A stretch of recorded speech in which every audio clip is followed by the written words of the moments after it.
নমস্কার বন্ধুরা, রুনিয়ের মম কিচেনে আপনাদের স্বাগত। আশা করি সবাই ভালো আছেন। আজ আমি আপনাদের সঙ্গে শেয়ার করব একটু অন্যরকম ভাবে তৈরি করে নেওয়া ঘুগনির রেসিপি। ঘুগনি আপনারা অনেকে অনেক রকম ভাবে বানিয়ে খেয়েছেন। এইভাবে একবার বানিয়ে খেয়ে দেখুন, কোনো রকম ঝামেলা ছাড়াই অল্প সময়ের মধ্যেই বানিয়ে নেওয়া যায় আর খেতে হয় মাংসের মতো স্বাদের। আশা করছি আজকের এই ঘুগনির রেসিপি আপনাদের ভালো লাগবে। যদি রেসিপিটা ভালো লাগে অবশ্যই একটা লাইক করবেন। তো চলুন দেখে নেওয়া যাক। ঘুগনি বানানোর জন্য ঘুগনির মটরটাকে 7 থেকে 8 ঘন্টা জলে ভিজিয়ে রেখেছিলাম। এই ঘুগনির মটর ভিজতে একটু বেশি সময় লাগে, তাই আগে থেকেই মটরটাকে ভিজিয়ে নেবেন। এরপর জল ঝরিয়ে নেওয়া মটরগুলোকে নিয়ে নিচ্ছি একটা বড় পাত্রের মধ্যে। এর মধ্যে দিয়ে দিচ্ছি একটু বড় বড় করে কেটে নেওয়া আলু, তার সাথে দিচ্ছি কাঁচা লঙ্কা, পেঁয়াজ, আদা রসুনের পেস্ট, দিচ্ছি 1 টিস্পুন হলুদ গুঁড়ো, 1 টিস্পুন জিরে গুঁড়ো, 1 টিস্পুন ধনে গুঁড়ো, ঝালের জন্য নিয়েছি লাল লঙ্কার গুঁড়ো ও কালারের জন্য এখানে নিয়েছি একটু কাশ্মীরি লাল লঙ্কার গুঁড়ো। এর সাথে দিয়ে দিচ্ছি স্বাদ মতো নুন আর দিয়ে দেব টমেটো কুচি। এখানে বড় সাইজের একটা টমেটোর হাফ টমেটো কুচি নিয়েছি আর হাফটা রেখেছি পরে দেব বলে। সাথে দিয়ে দিলাম সামান্য একটু গরম মশলার গুঁড়ো। এরপরে সমস্ত উপকরণগুলোকে ভালো করে মটরের সঙ্গে মেখে নেব। মাখানোটা খুব ভালো করে করতে হবে যাতে আলু এবং মটরের গায়ে মশলার কোটিংটা খুব ভালোভাবে লেগে থাকে। মটরগুলোকে মেখে একটা সাইডে সরিয়ে রেখে দেব। এই সময় ঘুগনিতে দেওয়ার জন্য তৈরি করে নেব একটা ভাজা মশলা। এখানে আমি নিয়েছি 2 টেবিল চামচ গোটা জিরে, 2টো শুকনো লঙ্কা, 2 টেবিল চামচ গোটা ধনে, তেজপাতা, গোলমরিচ, এলাচ, লবঙ্গ ও দারচিনি। প্রথমে একটা প্যানকে ভালো করে গরম করে নিয়ে গ্যাসের ফ্লেমটাকে একদম লোতে করে দিয়ে এই মশলাগুলোকে ভেজে নেব। তবে মশলাগুলো ভাজতে কিন্তু খুব বেশি সময় লাগবে না, 1.5 থেকে 2 মিনিটের মধ্যেই কিন্তু মশলাগুলো ভাজা হয়ে যাবে। তো দেখুন মশলার কালারটাও বেশ চেঞ্জ হয়ে গেছে আর এর মধ্যে থেকে কিন্তু একটা সুন্দর গন্ধ বেরিয়েছে। এরপর এটিকে নামিয়ে রেখে দেবো একটি প্লেটের মধ্যে। ঠান্ডা হয়ে যাওয়ার পর একটা পাউডার বানিয়ে নেব। আজকের এই ঘুগনি রেসিপিটা আমি বানিয়ে নেব কুকারের মধ্যে, তাই কুকারটাকে বসিয়ে দিয়ে দিলাম পরিমাণ মতো সর্ষের তেল, সাথে দিয়ে দেব একটু চিনি। এই চিনি দেওয়ার ফলে ঘুগনির কালারটা কিন্তু খুব ভালো আসবে। এর মধ্যে দিয়ে দিলাম 1 টিস্পুনের মতো গোটা জিরে। জিরে থেকে যখন একটা বেশ সুন্দর গন্ধ বেরোতে শুরু করবে তখন এর মধ্যে দিয়ে দেব পেঁয়াজ। আমি এখানে একটা বড় সাইজের ও একটা ছোট সাইজের পেঁয়াজ নিয়েছিলাম, তার কিছুটা ম্যারিনেশনের জন্য নিয়েছি আর বাদবাকি পেঁয়াজটাকে একটু ভেজে নেব।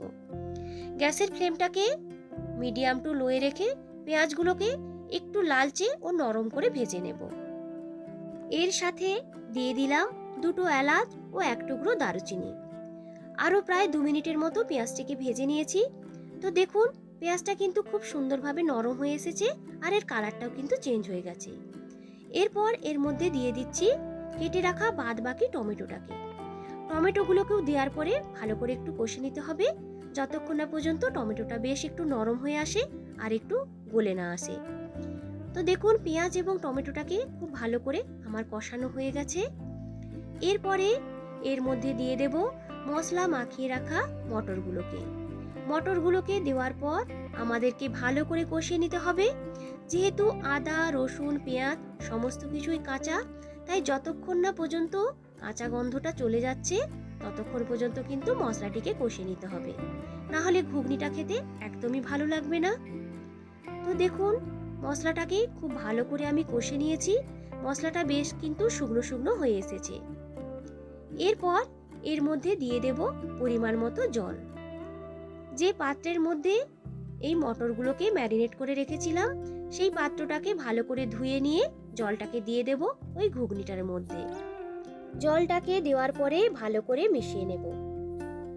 সাথে দিয়ে দিলাম সামান্য পরিমাণ আরেকটু নুন। মটরগুলো যাতে খুব ভালোভাবে সেদ্ধ হয় আর ঘুগনিটা খেতে খুব সুস্বাদু হয় তার জন্য এখানে দিয়ে দিচ্ছি সামান্য একটু বেকিং সোডা বা খাবার সোডা। ভালো করে সমস্ত কিছুকে মিশিয়ে নিয়ে কুকারের ঢাকনাটা লাগিয়ে 3টে সিটি দিয়ে দেব। আপনারা 2টো সিটি দিয়ে দেখবেন, যদি মটরটা সেদ্ধ না হয় প্রয়োজনে আরও একটা সিটি দিয়ে দেবেন। আমার এখানে 3টে সিটিরই প্রয়োজন হয়েছিল। এরপরে কুকারটিকে পুরোপুরি ঠান্ডা করে নেওয়ার পরে ঢাকনাটি খুলে আমি আপনাদেরকে দেখাচ্ছি। তো দেখুন কতটা সুন্দর কালার এসেছে, আর মটরগুলো কিন্তু খুব সুন্দরভাবে সেদ্ধ হয়ে গেছে। গ্যাসটাকে আবার জ্বালিয়ে দিয়ে যে মশলাটা গুঁড়ো করে রেখেছিলাম সেই মশলা থেকে হাফ টেবিল চামচ মতো মশলা দিয়ে দেব ওই ঘুগনির মধ্যে। বাদ বাকি মশলাটিকে রেখে দেব অন্য কোনো রেসিপিতে ব্যবহার করার জন্য। এর সাথে দিয়ে দিলাম কিছুটা ধনেপাতা কুচি, আর ঝালের জন্য আমি এখানে দিয়ে দিলাম একটা কাঁচা লঙ্কা কুচি। ঝালের পরিমাণটা আপনারা আপনাদের প্রয়োজন মতো কম বেশি করে নেবেন। ভালো করে মিশিয়ে মিনিট খানেকের মতো ফুটিয়ে নিলেই কিন্তু ঘুগনিটা তৈরি হয়ে যাবে। তো দেখুন ঘুগনিটা দেখতে হয়েছে কতটা সুন্দর, কালারটা কতটা সুন্দর এসেছে, আর খেতে হয় কিন্তু পুরো মাংসের মতো স্বাদের। অবশ্যই করে এইভাবে একবার বানিয়ে নেবেন। তো বন্ধুরা, আজকের এই ঘুগনির রেসিপি আপনাদের কেমন লাগলো অবশ্যই কিন্তু কমেন্ট করে আমাকে জানাবেন। যদি রেসিপিটা ভালো লাগে একটা লাইক ও শেয়ার করার অনুরোধ রাখলাম। আমার চ্যানেলে নতুন বন্ধু হয়ে থাকলে অনুরোধ রইল চ্যানেলটিকে সাবস্ক্রাইব করে সাথে থাকার জন্য। তো দেখুন মটরগুলো কতটা সুন্দরভাবে সেদ্ধ হয়েছে। এইভাবে মটরগুলো সেদ্ধ করে রান্না করলে ঘুগনিটা খেতেও কিন্তু খুব ভালো হয়।